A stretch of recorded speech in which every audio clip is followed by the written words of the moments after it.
Mal. Hey. Hey. Hey. All right. Ready? Yeah, I'm ready. I've dreamt about this exact moment for a long time. And I may or may not have been practicing these vows on my work commutes the last 14 months. I can't believe it's finally here, and that in a few minutes I'll be able to call you my wife. How did I get so lucky? Well, dearly beloved, we are gathered here today in the sight of God and in the presence of these witnesses to join together this man and woman in holy matrimony, an honorable estate instituted by God and signifying unto us the mystical union which exists between Christ and his church. Into this holy estate, these two young persons come now to be joined.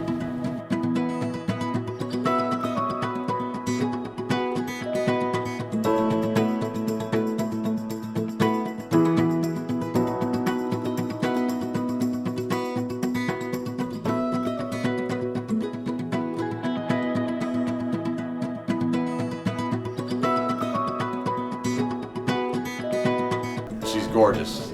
I saw the beautiful blonde across the room. I thought he was adorable. He was very tall. I had to get a few drinks in me before I had the guts to walk up and start talking to her, but pretty glad that I did. He had a great smile and big brown eyes, and he seemed like a really nice, I guess this sounds stupid, but kind of like country boy.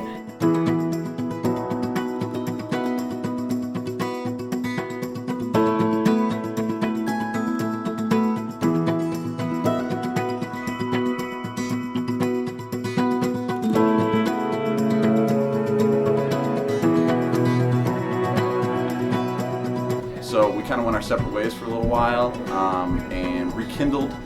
We ran into each other again at the Iowa-Wisconsin game in Iowa City. Went to Iowa City in November after not seeing each other for 2 years, and it was like, oh, there you are. At the time, I don't know if I would admit it, but looking back at it, I think it was absolutely love at first sight. Ever since I met Mal and got to know her, I knew that she was the one for me.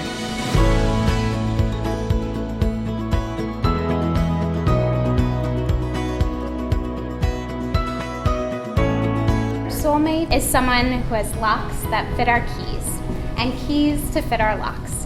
When we feel safe enough, we open the locks. Our truest selves step out, and we can be completely and honestly who we are.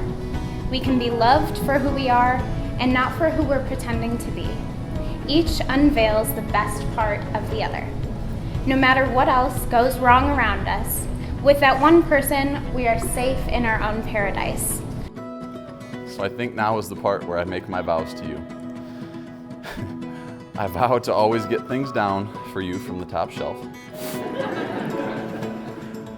I vow to be careful when kissing you after my cheese snacks. I promise not to judge you for your midnight snacking.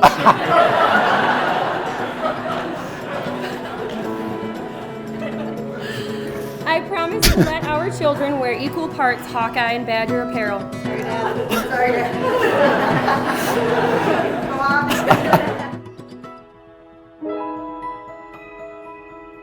I also vow to dedicate myself to our marriage more than I've ever given to anything in my life.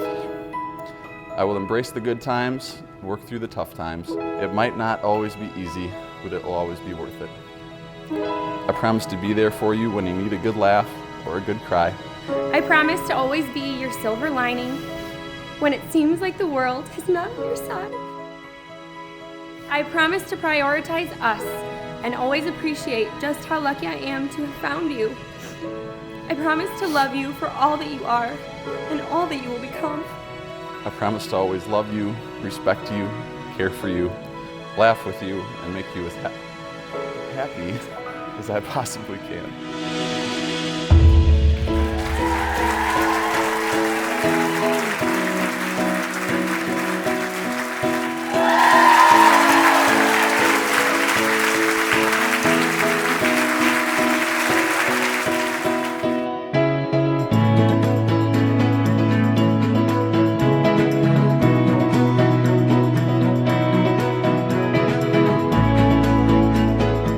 Connor's about one of the funnest and most awesomest guys any of us have the privilege of being friends with. And of all the great advice Connor has given me, I can honestly say I haven't always returned the favor. One particular time, Connor came back from college and he was telling me about this girl he met. He said, oh, she's amazing, you know, she goes to Iowa, she grew up in Illinois, you know, she lives far away, but I really like her. I said, well, Connor, what the hell do you want to do, date a girl 2.5 hours away? But then, I met Mal, and I instantly knew I was wrong. Mal is one of the most genuine and just sweetest girls I've ever met in my life. I think everybody here was touched today by the ceremony. I think their love is true, it's real, and I think everybody here is almost jealous of it because it's just such a real thing. Such a real thing.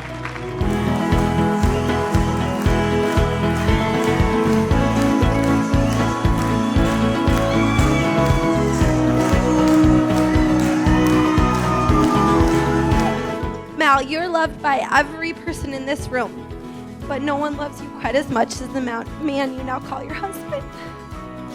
I'll always remember when I knew Mal had found her person. In the fall of 2012, we had all met back in Iowa City for the Iowa-Wisconsin football game.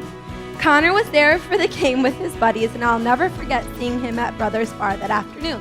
It literally looked like Bucky the Badger had thrown up on him. But I could hardly even pay attention to how ridiculous you looked because all I could focus on was how in love you were with my best friend. The way he looked at her was like something out of a movie, and you can still see that today. Connor, you are one of the greatest men I have ever met. You have a heart of gold, and you're not afraid to show others that you care for them. As your relationship has grown, I think everyone in this room can see how perfect you two are for one another. You are supportive and proud of each other. You laugh and goof off constantly, and you genuinely love everything about the other person. I mean, Connor, the fact that you eat cheese right before you go to bed, even though Mal can't stand cheese, says something. It's those little things that maybe drive you nuts, but you'd never change because it makes that person who they are. You love them unconditionally. And I personally have loved watching you two grow together and become one. A unit, a partnership, a family. Today was a fairy tale, and I'm so honored to be able to say that my best friend Mal is now officially a Morse.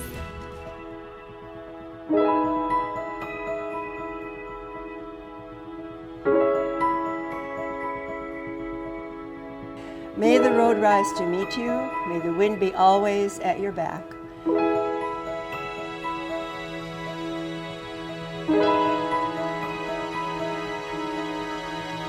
May the warm rays of sun fall upon your home, and may the hand of a friend always be near.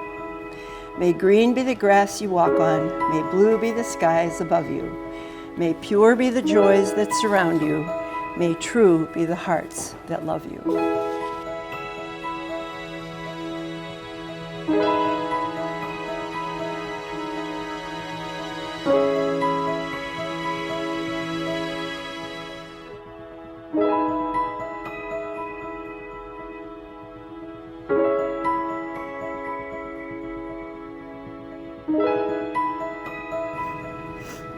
I promise to always cherish our love story and all the beautiful moments we will share together for the rest of our lives.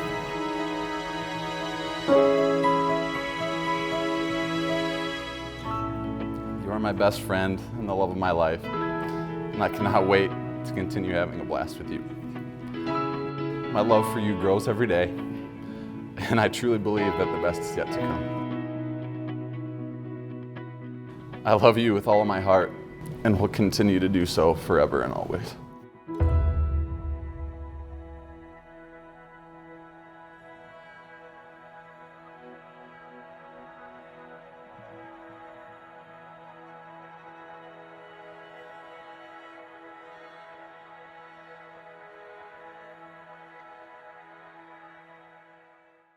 That's it. Good job. We did it. Yeah.